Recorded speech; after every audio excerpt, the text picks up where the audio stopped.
The Comrades Marathon is probably the toughest race of its kind in the world, and in 1973 it was the down run from Pietermaritzburg to Durban. What a magnificent finish for a man who was well beaten. In his right hand he carried the mayor's message from the mayor of Pietermaritzburg to Durban City, and Levick, wearing a UCT cap, wins the 1973 Comrades Marathon. Oh, what a magnificent run for a man who was trailing all the way. He beat a man who had this race completely buttoned up, and I'm going to get across now and see if I can get Dave Levick to say a word into this microphone. I never really believed I'd ever win the Comrades, and still can't believe it. I suppose it'll take a while to digest. Just wish my mother could have been here today. Winner Dave Levick, commentator Michael Toms. Back now to Reg Haswell and boxing in the 70s. Yes, well now Pierre Fourie was in some ways a freak because he had no amateur career of any description. He was practically a novice when he turned professional, and Alan Towill took him over as a trainer and did a very good job on him. And technically, he was one of the best boxers we've ever produced. Unfortunately, Pierre lacked a powerful punch, which is, of course, a great handicap in the middleweight and light heavyweight divisions. He also is weak at infighting, and that is another bad deficiency in a world-class contender. But outfighting, of course, he's excellent. His jabbing is excellent. His ring craft is very good. And, of course, his outstanding quality is his ability to take punches. I don't think we've ever produced a boxer that can take the punishment and still stand up that Pierre Fourie has taken. And some of his achievements, like going to America and going 15 rounds with the great Bob Foster, was, although he was on the losing end, was nevertheless a wonderful performance. And in goes Fourie, a mighty left and a right. He stumps away, he rattles Foster with the impact of those two mighty blows. In he goes again. Fourie, left. Tremendous blows landed on Foster's body though. He can't reach Foster's head now, and he misses completely with a left cross. Foster was taken aback in that first half minute by the assault from Pierre Fourie, spurred on by the call of no. A mighty swinging left hook from Fourie, missed completely. Fourie is really attacking now. He's taking the fight to his opponent. He's been spurred on by the sound of those South African calls of face on. And he's fixing it in the centre of the ring, and they finish. Assignment Albuquerque. And early in December, Bob Foster came to South Africa to defend his title again. The greatest fight I've ever seen. And I personally don't think that there's ever been a fight like this anywhere else in the world, was Romeo Anaya and Arnold Taylor in November 1973. That was an unforgettable, absolutely fantastic fight. And Arnold Taylor, with superb courage and wonderful condition, survived 5 knockdowns to score that knockout in the 14th round when he dropped Anaya as if he'd been poleaxed. I think Anaya was on the canvas for about 10 minutes before he got up. A great fight with a wonderful finish. This time Taylor comes forward very quickly, and his half-piece man is getting up against the ropes, and they're really swapping both now, and a lovely left from Taylor, finds the mark and another left, and he hits Anaya in the face there, and he follows it up with a right cross. A left and a right, and he goes for another right cross there, but this time Anaya just moves out of harm's way. He's got both his gloves right up high, and Taylor comes back again, and this time a left to the body. And Taylor coming in with a left, and he just grazes Anaya's head with a right, and Anaya swings as Taylor is right in the centre now, and he's going after his man, and he's got a lovely right cross again, working for him, and just getting through, and following it up with a left and a right there. Anaya stops the first one, and the other one lances his head. They're right in the centre, toe-to-toe now, and it's Taylor who comes forward, and he gets Anaya! He gets him with a lovely right. He's down. 4, 5, 6, 7, 8, 9, out! And Taylor is the champion of the world. Taylor is the champion of the world. He dropped him with a right cross, and South Africa, after 23 and a half years, has another world champion. An unforgettable moment, but sadly, less than 9 months later, Taylor lost his world bantamweight title on points in his first defence against the Korean Su Wong Hong in Durban. His return fight with Anaya was another tremendous battle, with Taylor once again winning by a knockout. 1974 saw the retirement of two great South African cricketers, Ali Bacher and Don Mackay-Coghill, but not before they'd played a vital role in Transvaal's exciting Gillette Cup final victory over Natal. Mackay-Coghill turns. The field is spread wide. All 5 that are allowed are out on the boundary's edge. Trimborn just as likely to be bowled as he is to hit a 4. Cogs to him, and he does. He opens his shoulders and he's hitting this, and he's going to get 4. He's got 4. It was an agricultural swipe in which he backed away towards square leg, swung the bat at it horizontally and hit it wide of the bowler's right hand as he came in left hand over the wicket. Natal have an outside chance. They want 11 from 3 balls. Can they take 11 from 3 balls? The light gets the gloomier and gloomier. The crowd a hub. Mackay-Coghill, where would he bowl it? Will he bowl it wide? And this could be a wicket. It could be a wicket, Mackay-Coghill. And it's all over. Bacher catches it. Bacher has caught him. And Transvaal has won by 10 runs.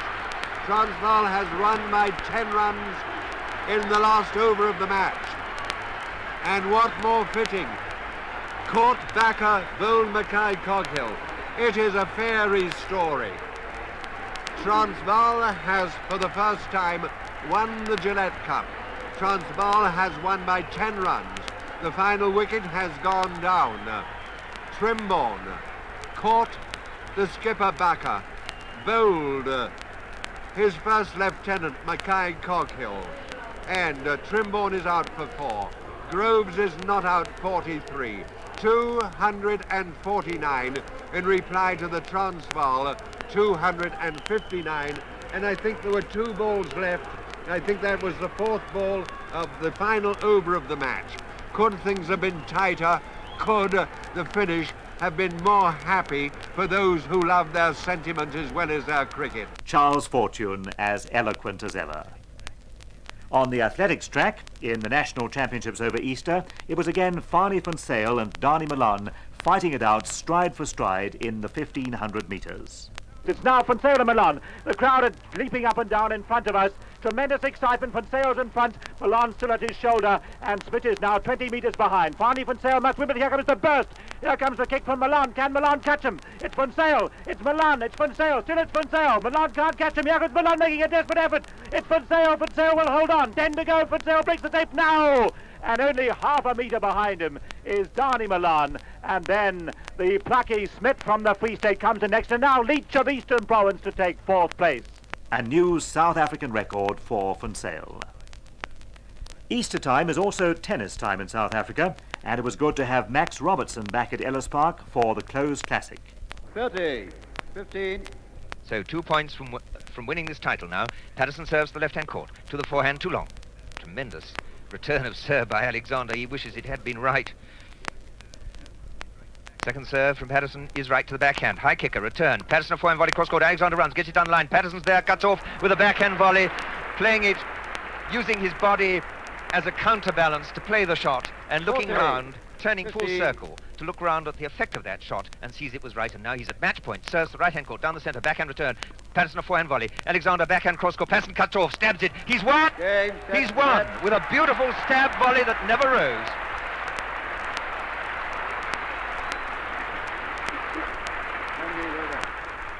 More athletics, and for sheer excitement, nothing in the series of international meetings matched the 5,000 metres race between Ewald Bonzet and Titus Mamabola. And they go sprinting now towards the back straight, and the crowd rises. Bonzet increases his pace. A kick from Mamabola and a kick also from Tembo at the back. And there's still only a metre and a half separating these three. Mamabola makes his challenge on Bonzet. They've got 300 to go. Bonzet holds off the challenge, but Mamabola tries again. They've shrugged off Tembo over Rhodesia. It's between the 2 South African runners now. It's Bonzet and Mamabola through the 200. It's Bonzet and Mamabola going together. Mamabola makes an effort. A mighty effort. He's drawn up to the right shoulder of Bonzet. The crowd are shouting their heads off. We can hardly see anything as they turn for home. There's 60 metres to go. Can we see through John van Rieden's mighty frame?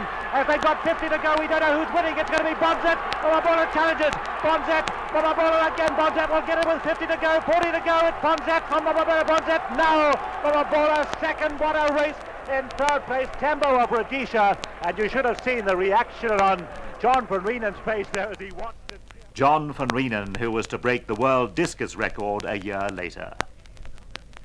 Will any South African ever forget the incomparable British Lions of 1974 and the rugby Willie John McBride's men played in the second international at Loftus Versfeld in Pretoria? Now here's Hermes to throw into the line-out. It's bobbing about in the middle there. Babel gets it to Bosch going right. Bosch now, a right-footed kick up to the 25. JPR Williams again there, takes it first bounce. Is he going to start a run? No, he's not. He steadies himself and right-foots it, but this time McCullum is there to catch it. He runs up to the halfway line. He puts a little chip kick, and he's going to catch his own kick, but it's bounced awkwardly. And Bennett is back there, so is Steele, and now Bennett under the shadow of his post is running across the field. Bennett's going on his own. What's he going to do? He's jinked. Bennett's on his own up to the halfway line, and up there with him now is Mervyn Davis. Mervyn Davis is given inside to Big McBride. McBride to Brown. Brown to Gareth Edwards. He's running up the touchline. He's giving it inside to Dwatney. And eventually, has the ball gone out of play? No, it's still in play. J.J. Williams has come across there. He's chasing it up the line. The Lions are going to score. J.J. Williams has scored again. J.J. Williams has scored again. After passing into passing, driving forward the length of the field. An excited Welshman, Alan Williams. 28-9 was the final score, South Africa's biggest defeat in international history. The series was decided in Port Elizabeth with wing three-quarter J.J. Williams scoring another 2 tries. But in the final international at Ellis Park, the Springboks did have one moment of glory. Muller now to throw it right way to the back there. Grobler gets it, palms it down. A pass there out now to Schlebusch. Schlebusch runs up to the 25, gives it to Pope. Pope is over the 25. He's running for the line.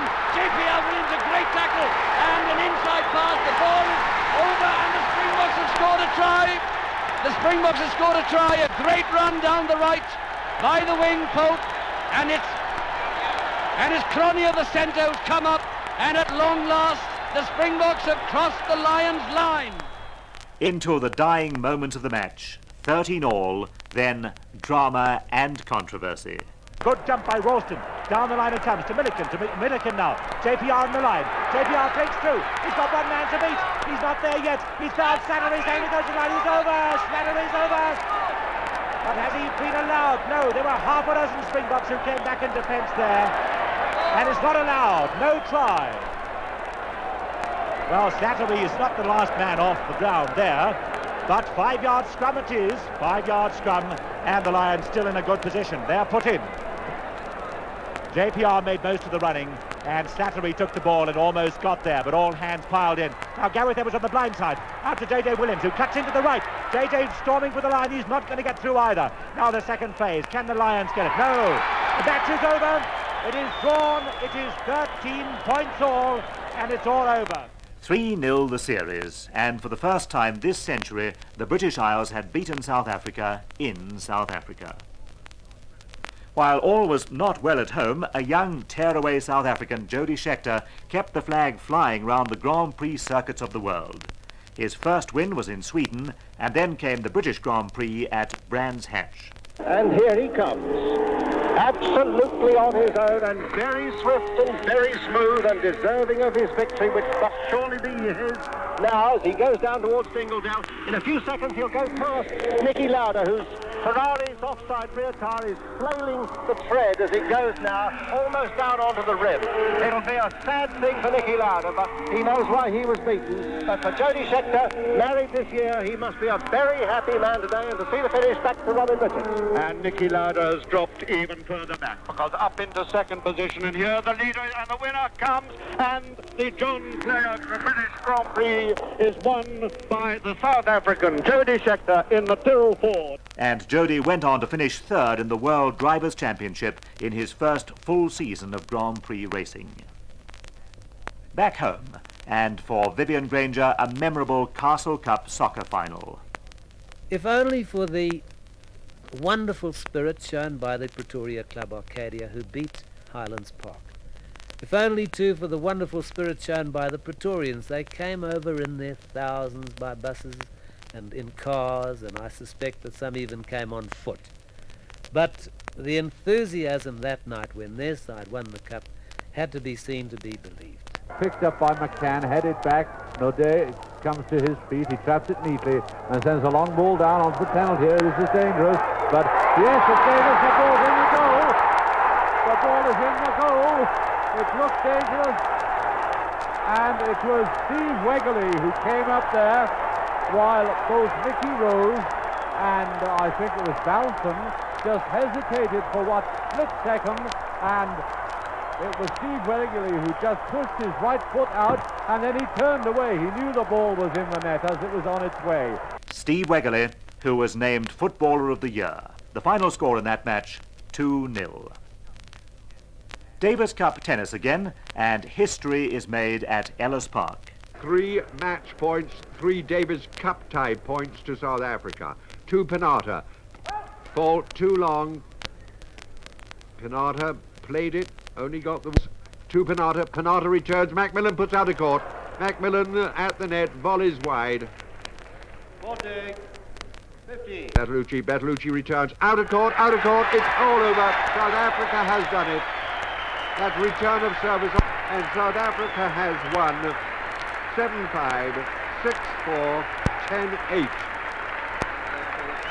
And the Davis Cup tie has come and has been won. South Africa are Davis Cup tie finalists for the first time. This October 1974, a landmark in the story of South African tennis. And when the other finalists, India, defaulted, the coveted trophy was awarded to South Africa. In France, the Rugby Springboks achieved new cohesion in the rain and mud. And in the first international at Toulouse, their try was a real beauty. Gerald Bacher's restarted play from the ball. John Williams swings the ball back to Oosthuizen. Oosthuizen puts it down the left-hand touchline. Gear goes for a difficult rolling ball. In for the tackle goes Fourie. Fourie pulls him down. South Africa storming through. They're looking good now, up to the 25. The forwards are driving hard into the loose. They ruck it, they have it. Out right to Gerald Bosch. Bosch inside to Ellis. Ellis makes a break right through the forwards. He's got 6 men to beat. Ellis has pulled down 50 yards from the goal line. But Heron hands the ball out to Duplessis. Out to Robertson. Still going. Robertson to stay on. He puts away right big Starble back and scores for South Africa.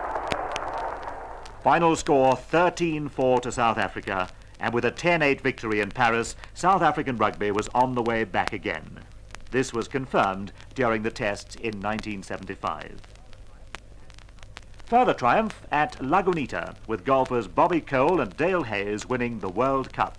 Well, the course was really a super golf course. They had the biggest greens I've ever played on. Some of the greens measured about 75 yards long, and the greens, well, the whole course was in super condition. They'd grown the fairways in, so the fairway was very narrow. It wasn't terribly long, and I would say it suited Bobby and I very well. Bobby played 4 of the finest rounds of golf I think I've ever seen. In the 3rd round, we played with the United States team, Lee Trevino and Hale Irwin, who's US PGA champion and the United States Open champion. And Bobby outplayed them by so far it was a joke. And of course, Gary Player won 2 of the world's major tournaments, had his name enshrined in the World Golf Hall of Fame, and was again voted South Africa's Sportsman of the Year. In December, BBC racing correspondent Peter Bromley visited South Africa for the first time to call the Holiday Inns at Turffontein.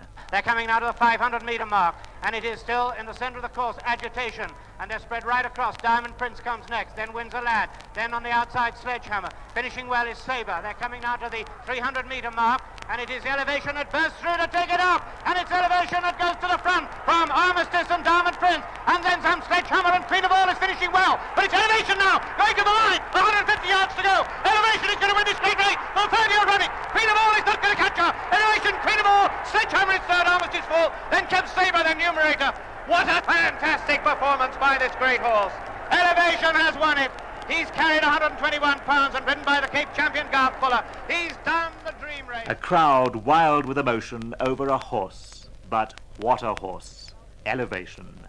And now let's race or roar into 1975 with Jody Scheckter at the wheel and Jackie Stewart at the microphone. Well, Jody Scheckter's on his last lap. A racing driver at this time, he's very cool, he's very calm, but he's also just a tiny bit nervous. He's driving in reserve. He doesn't want to make a mistake. He could perhaps let Carlos Reutemann catch him up a little bit on this last lap. It would be better to do that than overstress the car, because it's even been known in Grand Prix motor racing for something to occur on this last and final lap. But certainly Jody Scheckter today has done a wonderful job. I'm personally tremendously proud of his performance. For me, of course, it's a great thrill. To be part of the Elf team, Tyrrell team, is almost a mark of greatness nowadays, because my goodness, how he's taken over. He took over at a time when the team was very depressed, and Jody Scheckter has instigated the enthusiasm that's allowed this team to do what it has done. He's got at least a 4-second lead as they go in through the S's in this last lap. He's opening up his gap. Carlos Reutemann has certainly decided to settle for second place, and this must make Jody a lot more comfortable. One more corner to go. Jody's in second gear. He's accelerating out of Leacock. He's into third gear now. It's only a matter of a few hundred laps from the end of the motor race. Jody Scheckter from South Africa, driving for Elf Team Tyrrell, is going to win the South African Grand Prix, and the checkered flag goes to Jody Scheckter. What a wonderful... And as the champagne bottles popped, Jody Scheckter bubbled with excitement. Well, it's fantastic. I mean, it's a thing that you wished to win more than any other Grand Prix, and I just feel fantastic. Jody, everything has gone wrong in practice. The crash, the engine this morning. Jackie Stewart says you have to have bad luck to win a race for Tyrrell.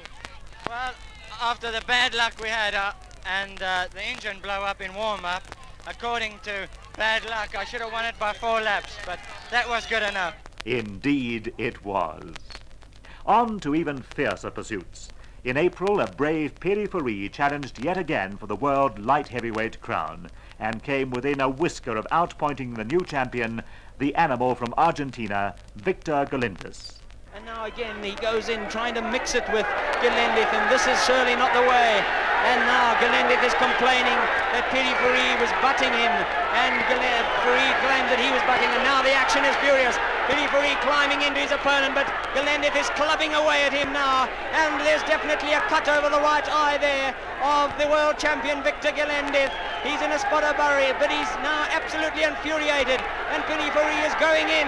He catches him with a lovely right there, and now the Argentinian swinging left and right furiously. He's an angry man, and this has really exploded into action now, and there he goes, clubbing away with a left and a right. He misses.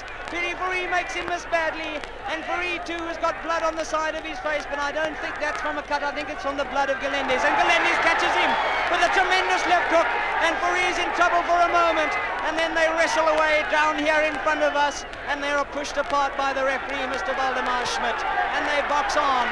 Pierre Fourie showing a great deal of aggression. He takes a good punch though, then he flies into his opponent, who's clubbed away, and Fourie again, his head going in there, a grimace on the face of Galindez, the world champion, as he's forced against the ropes, and Pierre Fourie pummels away at him, and they box on after being pulled apart. Galindez goes in, using his strength now to wrestle his opponent, with the blood pouring from that eye at the end of round. Trevor Quirk at the ringside.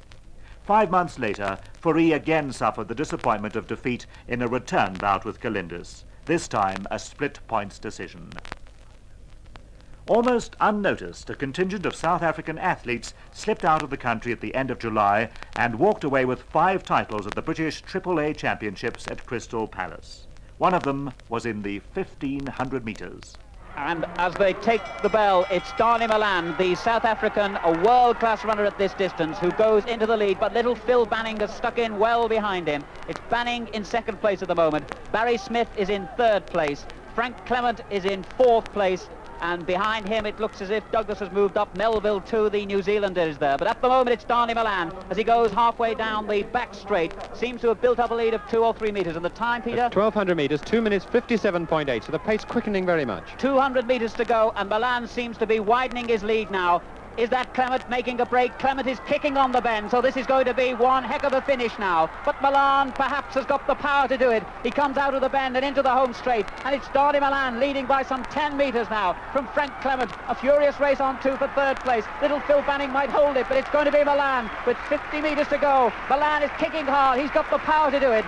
A world-class performance perhaps by Malan. coming ahead in second place is Frank Clement at a desperately close thing for third place. I think it was Barry Smith who just took third place from Phil Banning. But what an impressive run by the South African Danie Malan. Nowhere in the whole wide world could greater drama, tension and excitement have been found than at the Free State Stadium in Bloemfontein during the dying moments of the 1975 Currie Cup rugby final. And I'm sure that we're going to have a final whistle. And I know that a lot of Free State supporters said, let's rather lose here than share the Currie Cup. It's Northern's ball, is it? Yes, Northern's ball, obviously. Throwing to number 4, big jump by Northern's. Good work there by Louis Moorman, holding it. Trying to catch Free State offside, but they're not going to be caught offside. Back it comes to Gerber. They miss Gerber. Christopher Wagner gets the ball. He's tackled. This could be trouble if Free State can gain possession. Out it goes to the left wing, Pattison. He's making ground. And Northern's up to the 25. Dangerous position for Free State. Can they get it back from the ruck? Northern's waiting from it. Good work by Moorman. Duplessis out to Gerber. Out to Wagner. Wagner chasing it. Pierre, Spies gets it. This could be a try. Spies is going to score the winning try for Northern Transvaal. Northerns have won the Currie Cup with great work being done in the line out on the far side in the dying moments there by Louis Moorman. And in the end, the ball just went out down the three-quarter line, out to Gerber, out to Wagner, who kicked ahead. The ball bounced high, and Pierre Spies, who must be all of 6'2", stretched out his right hand, grasped the ball, and had virtually nobody to beat, and scored in the right corner for the winning try. And Northerns are going to be the worthy winners of the 1975 Currie Cup. It's a magnificent kick. It's through the middle. It's over, and it's no side. So Northerns have won the 12-6 the score, and a delirious Morne Pretorius on an unseasonably wet and cold Saturday afternoon in Bloemfontein. Well, there we have it. Just a few of the great moments in South African sport between the years 1950 and 1975. There have also been many trials and tribulations, but if South African sportsmen of all races, together with visiting international sportsmen, can link arms and sing together, as they did at Greenpoint in Cape Town after the first multinational athletics meeting in 1971, our future will be secure.